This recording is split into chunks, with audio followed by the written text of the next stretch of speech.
पनबन bridge जो 110 साल पुराने पुल की जगह ले रहा है, अब पूरी तरह तैयार है। लेकिन क्या आपने कभी सोचा था कि भारत में भी ऐसा ब्रिज बनेगा जो जरूरत पड़ने पर ऊपर उठ सकेगा? जी हाँ, हम बात कर रहे हैं तमिलनाडु के पनबन आइलैंड पर बने भारत के पहले वर्टिकल लिफ्ट ब्रिज की, जो पूरी तरह से तैयार हो चुका है। और खास बात यह है कि इस ऐतिहासिक ब्रिज का उद्घाटन प्रधानमंत्री नरेंद्र मोदी करने जा रहे हैं। भारत का नया तकनीकी अजूबा। इस ब्रिज के बनने के बाद भारत दुनिया के उन देशों की लिस्ट में शामिल हो गया है जहां ऐसे वर्टिकल लिफ्ट ब्रिज का चलन है। ये bridge United states, Britain, France, Germany और रूस जैसे देशों के वर्टिकल लिफ्ट ब्रिज की सूची में शामिल हो गया है। ये सिर्फ एक पुल नहीं, बल्कि भारत की तकनीकी प्रगति और इंजीनियरिंग कौशल का भी जीवंत प्रमाण है। इससे भारत की इंजीनियरिंग ताकत को एक नई पहचान मिली है और देश ने वैश्विक स्तर पर अपनी मजबूत उपस्थिति दर्ज कराई है। पनबन ब्रिज की खासियत। ये ब्रिज 2.8 किलोमीटर लंबा है और इसे बनाने में 531 करोड़ रुपए की लागत आई है। इसकी सबसे बड़ी विशेषता ये है कि जरूरत पड़ने पर इसका मध्य भाग 17 मीटर तक ऊपर उठ सकता है, जिससे बड़े जहाज आसानी से गुजर सके। इसे समुद्री तूफानों और तेज हवाओं को ध्यान में रखकर बनाया गया है, जिससे ये 100 साल से अधिक समय तक टिकाऊ बना रहेगा। खास तौर पर इस इलाके को दुनिया की दूसरी सबसे ज्यादा जंग लड़ने वाली जगह माना जाता है, इसलिए इसे स्टेनलेस स्टील से बनाया गया है ताकि इसे जंग से बचाया जा सके। समुद्री यातायात और पर्यटन को बढ़ावा। ये ब्रिज सिर्फ यातायात सुविधा ही नहीं, बल्कि भारत के समुद्री व्यापार और पर्यटन को भी नई दिशा देने जा रहा है। इसके बनने से रामेश्वरम आने वाले श्रद्धालुओं और पर्यटकों की संख्या में भारी वृद्धि होगी। इससे स्थानीय कारोबारियों को भी बड़ा फायदा मिलेगा और नए रोजगार के अवसर पैदा होंगे। साथ ही ये ब्रिज भारत के दक्षिण भारत की कनेक्टिविटी को भी मजबूत करेगा। पीएम मोदी का विजन और भारत का इंफ्रास्ट्रक्चर बूम।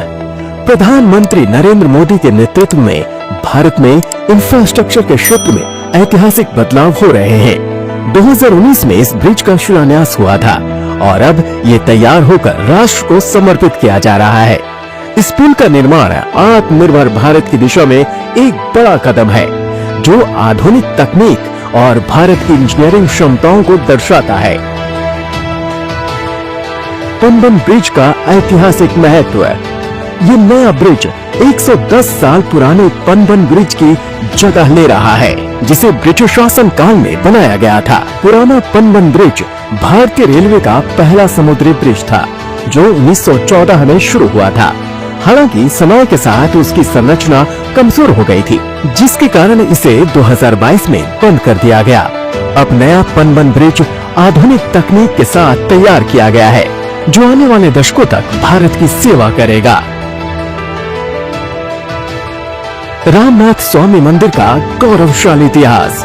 प्रधानमंत्री नरेंद्र मोदी इस ऐतिहासिक अवसर पर प्रसिद्ध रामनाथ स्वामी मंदिर में पूजा अर्चना करेंगे। ये मंदिर भारत के 12 ज्योतिर्लिंगों में से एक है और हिंदू धर्म में इसका अत्यंत महत्वपूर्ण स्थान है। ये मंदिर तमिलनाडु के रामेश्वरम में स्थित है और इसका निर्माण 12वीं शताब्दी में हुआ था। धार्मिक मान्यताओं के अनुसार रामायण में भगवान श्री राम ने लंका पर चढ़ाई से पहले यही शिवलिंग स्थापित किया था। इस मंदिर की सबसे अनोखी बात यह है कि इसमें भारत का सबसे लंबा गलियारा कॉरिडोर है, जिसकी कुल लंबाई 1220 मीटर है। इसकी भव्यता और वास्तुकला दुनिया भर के श्रद्धालुओं को आकर्षित करती है। मान्यता है कि यहाँ दर्शन करने से मोक्ष की प्राप्ति होती है। पनबन ब्रिज सिर्फ एक पुल नहीं, बल्कि भारत की बढ़ती ताकत और आत्मनिर्भरता की मिसाल है। ये परियोजना भारत के तकनीकी कौशल को दर्शाती है और वैश्विक मंच पर देश की साख को मजबूत करेगी। पीएम मोदी के नेतृत्व में भारत आधुनिक इंफ्रास्ट्रक्चर के नए युग में प्रवेश कर चुका है, जहां विकास और परंपरा दोनों का संगम देखने को मिल रहा है। आपको ये जानकारी कैसी लगी? कमेंट करके जरूर बताएं। चैनल को सब्सक्राइब करें और कमेंट कर